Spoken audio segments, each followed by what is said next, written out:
Good afternoon dear student. स्वागत है मेरे यूट्यूब चैनल चिरान सिंह स्टडी में। देखिए, कल हमने आपको यूनिफॉर्म और नॉन यूनिफॉर्म मोशन की डेफिनेशन के बारे में बताया था।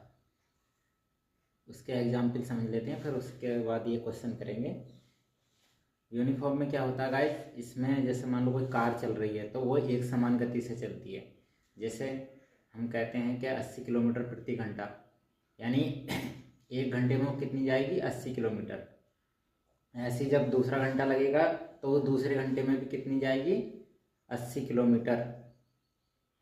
इसी प्रकार हमारी जो सुई वाली घड़ी होती है उसमें भी क्या होती हैं, उनकी सुइयों में समान गति होती है। ठीक है गाइस। अब समझते हैं हम असमान गति। असमान गति उससे कहते हैं गाइस, देखिए समान गति में एक चीज़ और है, उसमें त्वरण नहीं होता, एक्सीलरेशन, यानी चाल जो होती है हमेशा बराबर रहती है, यानी एक समान रहती है, जिसे वेलोसिटी कहते हैं हम इंग्लिश में।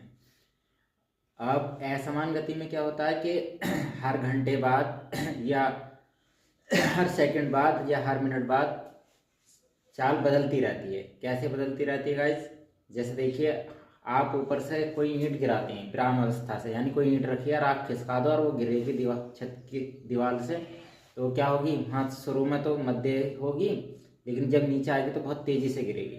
इसी प्रकार से इसका उल्टे में क्या है, जैसे हम किसी को छत पर ईंट पकड़ाते हैं फेंक कर, तो क्या होता है कि हम शुरू में ज़्यादा जोर लगाते हैं और वो नीचे तो तेज वेग से जाती है, और जब ऊपर पहुंचती है तो वेग कम हो जाता है, जिससे से मजदूर या कोई भी इंसान उसे आसानी से पकड़ लेता, क्योंकि वहाँ पर ज़्यादा वेग नहीं होता।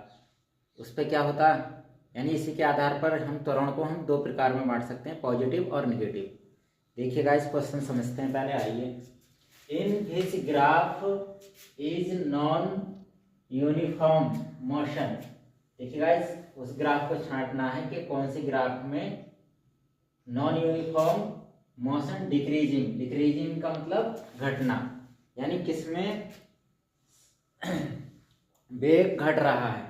देखिए इसे आप जानते हैं क्योंकि इसमें सरल रेखा है, इससे आप जानते हैं इसमें क्या है, कर्व है, और कर्व इसमें से है, तो ये तो यूनिफॉर्म हो गया, इन दोनों में से एक होगा। तो डिक्रीजिंग का मतलब होता है गाइस घटना, इसमें पॉजिटिव आएगा क्योंकि इसमें क्या हो रही है, देखो कि एक सेकंड में कोई चीज कितनी गई, 50 किलोमीटर या 50 मीटर प्रति सेकंड, और फिर दूसरे सेकंड में कितनी चली गई, 150 मीटर प्रति सेकंड। ठीक है गाइस। बाकी आप